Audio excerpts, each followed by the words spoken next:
Today we are here to enlist the public's help to identify potential victims of what we believe to be a sinister and far-reaching romance scam. This is a very unusual episode of Prime Crime because we've been asked by the FBI to participate in an ongoing investigation, which is extremely rare. But this case is so extraordinary that they're asking for your help to bring this alleged perpetrator to justice. Federal authorities say 43-year-old Aurora Phelps from Las Vegas targeted and drugged older men with dangerous amounts of sedatives. She then stole whatever she could. Aurora Phelps is accused of running an international dating scheme that turned deadly. I don't know if there's a better way to describe it than a romance scam on steroids. She was a mother, a wife, a social media influencer who posted unboxing videos of designer handbags. As influencing became a thing, I could see on social media, she had some accounts where she would do unboxing videos with high-end merchandise, where she would unbox, for example, a purse, a high-end purse, and show it off. And I believe she liked that feeling, not only of, hey, look what I have, look at this beautiful item, this expensive item I have, but also that spotlight of feeling important. I think she felt like a superstar. At that moment, she's on top of the world. She's getting attention from people. She's on social media. She's showing us these expensive gifts that she's bought herself. That's like winning the lottery. And maybe that behind the carefully curated Instagram feed, federal investigators say Aurora Phelps was something else entirely.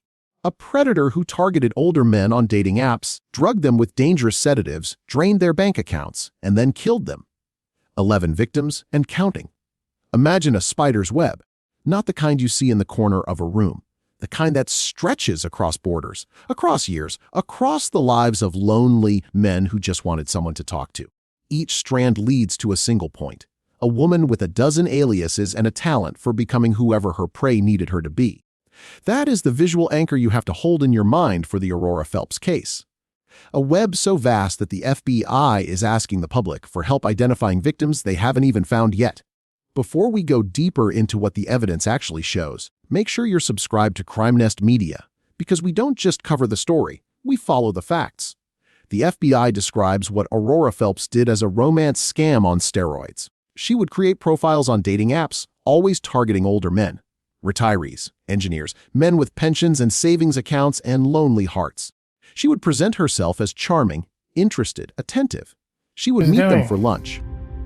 He actually even told his family, I have a date with a woman I met on a dating application. He was excited about it, the family said. And so he met Aurora at a local restaurant. So far, she would bring food, and then she would drug them. Here is the moral refrain. Hold it in your mind. She was addicted to the hunt. She was addicted to the hunt. She was addicted to the hunt. The first victim the FBI identified was John Weens, a 63-year-old engineer from Las Vegas. My father, John Weens, was an amazing, talented gentleman he was an engineer for most of his career. He loved to paint. He loved his dogs. We were trying to get in touch with him, and he wasn't answering his phone. We called the police to do a His son Mike reported him missing after his father stopped answering calls. The first alleged victim of Aurora Phelps that hit the FBI's radar was a man named John Weens. And for his son Mike, who reported him missing, there were a few things that just didn't add up. The neighbor had just gone over there because the door was cracked open, and they hadn't seen his car there for a few days, and they noticed his dog was barking.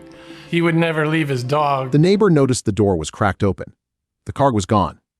The dog was barking. John Weens would never leave his dog without making arrangements. The family knew something was wrong. When Mike got into his father's house, he found a stack of old driver's licenses on the desk. There was a stack of old driver's licenses on his desk, and his laptop was on the desk. I took the laptop home with me and was able to get into it and access his email, which already had all kinds of purchases being made that were odd. The family did see these fraudulent charges and purchases of His Dior laptop was open. He accessed the email and saw fraudulent charges, purchases of Dior and other luxury items, things his father would never buy. The trail led to Aurora Phelps. She had met John on a dating app. She had taken him across the border to Mexico in a wheelchair. His son, Mike, tells a spine-chilling tale of what happened to his dad after he seemingly disappeared.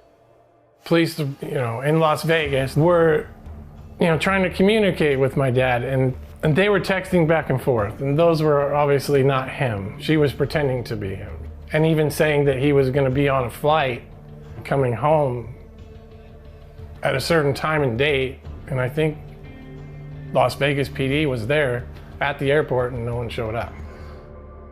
But police do find footage of John Weens at the Las Vegas airport, except he's apparently headed to Mexico. And his son Mike finds that very strange. He wasn't dressed the way you would dress to go on a trip, okay? He was just in some old sweats, and he didn't have his glasses. He was so drugged he couldn't walk.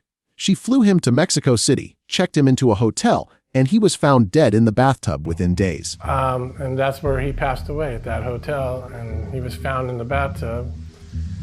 He had passed away within days of being kidnapped.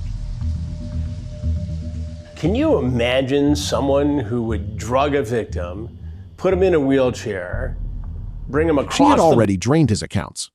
But John Weens was not the first. He was not the only. Investigators started looking backward and they found a pattern. Before John Weens, there was a Hollywood retiree. One of the very first men who responded to Aurora's posts was living near Las Vegas, and this was about a year and a half before John Weens. He had a long career in the film business, worked in Hollywood, and at the time that this happened was retired, doing well, kind of enjoying life in his 60s, and I think was just looking for someone to date casually, and got on dating websites to try to meet someone, and that's when he met Aurora Phelps.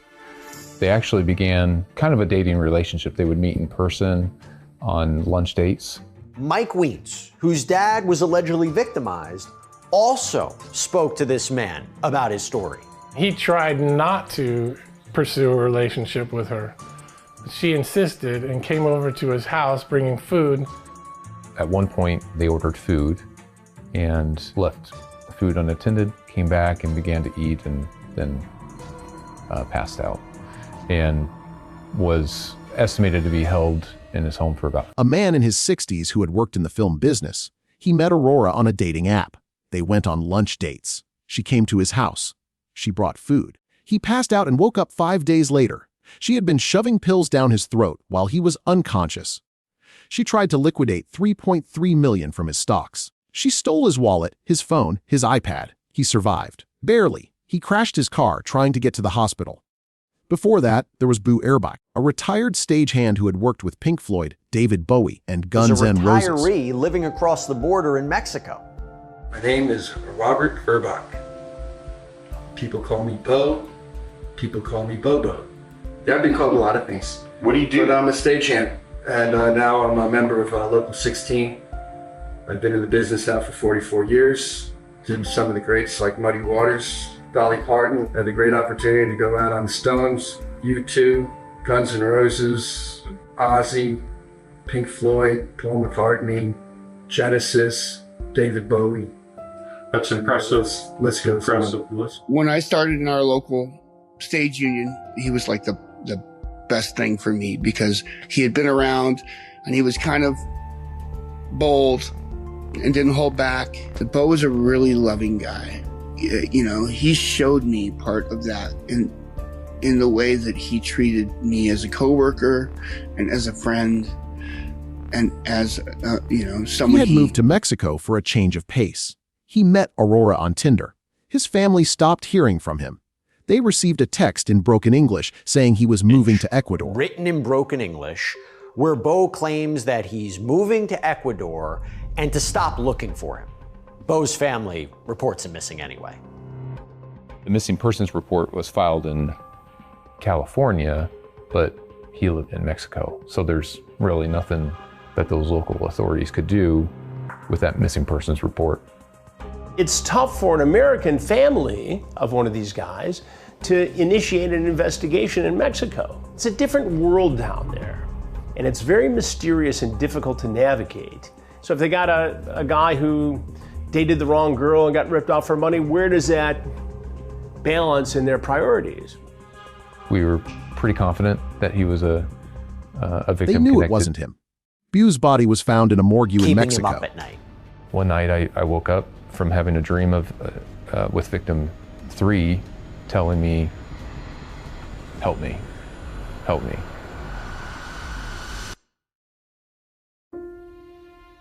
I think everyone wrote off, well, we'll never find victim 3's body, ever. And I guess that helped me hold on to hope that, no, there's something more here. We need to keep digging. About 1.5 years after the investigation started, he had been dead for over a year. Aurora had tried to redirect his pension. She drained $300,000 from his accounts. Before Bu, there was Jiggy Gus, a charismatic man who ran a food trailer business in Mexico. Gigi was a legendary figure, loved by many, and that's the truth. He was that guy. Tall, handsome, spoke well, smelled good. You know, the whole package. He knew how to entertain. He knew how to cook. He knew good wine. You know what I mean? He knew what he was doing. He's been around the block.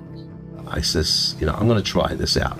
This is Manuel Gus, also known as Gigi, talking about his younger days in the music industry. And at the time, he was I was tall, broke. handsome, well-spoken. He had a daughter he spoke to every single day. She called him one day and he didn't answer. She tried again. Nothing. Police found him dead on his bathroom floor. Every day, and then she didn't hear from her father. She tried calling him, no response, tried texting him, no response. So she became very concerned and called the local police in Mexico. And the police entered the house to do a well-being check and found him deceased on the bathroom floor of his girlfriend, a Mexican woman who spoke good English, was nowhere to be found. That girlfriend was Aurora Phelps. She had charged a gold coin to his account after he was already dead. One of the key pieces of evidence that we found was a charge to American Precious Metals Exchange, APMEX, for a gold coin that was shipped to Aurora's house after he would have already been found deceased. I knew he was the ticking clock moment. What kind of person calls herself a pharmacy tech, learns how to use sedatives, and then uses that knowledge to drug and kill people? She had worked as a pharmacy tech, and she knew a little bit about medications, including relaxants and sedatives. As these drugs keep people awake, not that it's a true serum, but someone asks them, what's your password to, the normal password you use. More than likely. And here is the rhetorical question that reframes this entire story as a thriller, not just a headline. What do you do when the person you trust the most is the person who has already decided you are worth more dead than alive? Before the men, there was a female friend in Arkansas. Aurora drugged her in a hotel room, stole her identity, and drained her bank account. The friend survived, but she was a test case, a practice run. Aurora got smarter. She learned how to get more money with each scam. She learned how to make sure her victims didn't wake up. Before the female friend, there was her first husband, Alejandro Alvarez. They had 3 children. When he was granted custody, Aurora made a false claim that he had abused her.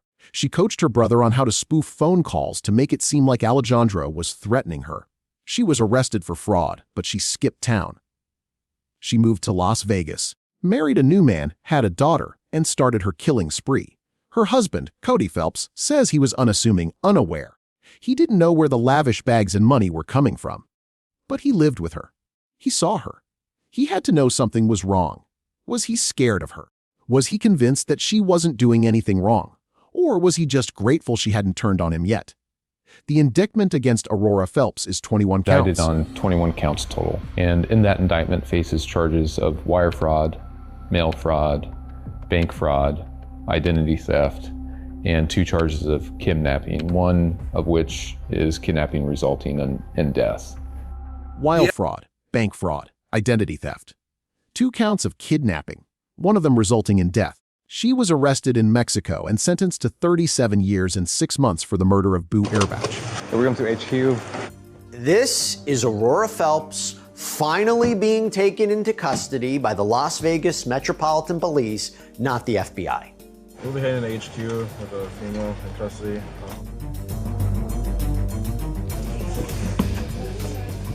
When her proceedings in Mexico are complete, she will be extradited to the United States to face federal charges. She is facing life in prison. The FBI is still looking for more victims. They believe there may be more. They are asking the public for help.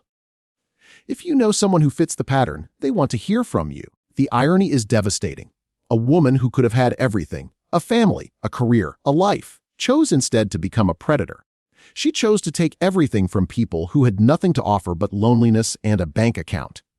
She is addicted to the hunt. She is addicted to the thrill of the hunt. She is addicted to the hunt. We are left with the photos, the unboxing videos, the designer handbags bought with stolen money, the men who never came home, the families who waited for answers for years. The official record is all there. The indictment, the charges, the victims. The call to research is this. Pull the public court filings from the District of Nevada. Read the federal indictment for yourself, not the commentary, not the headlines, the actual document, and then ask yourself the direct question. What kind of person kills 11 people and keeps going? The answer to that question may be the key to everything. She was addicted to the hunt. She was addicted to the hunt, the thrill of the hunt, perhaps even more than what she was gaining from the hunt. If you appreciate the forensic breakdown, hit like, subscribe, and turn on notifications for CrimeNest Media. And share this video, because sometimes the truth doesn't come from the people in power.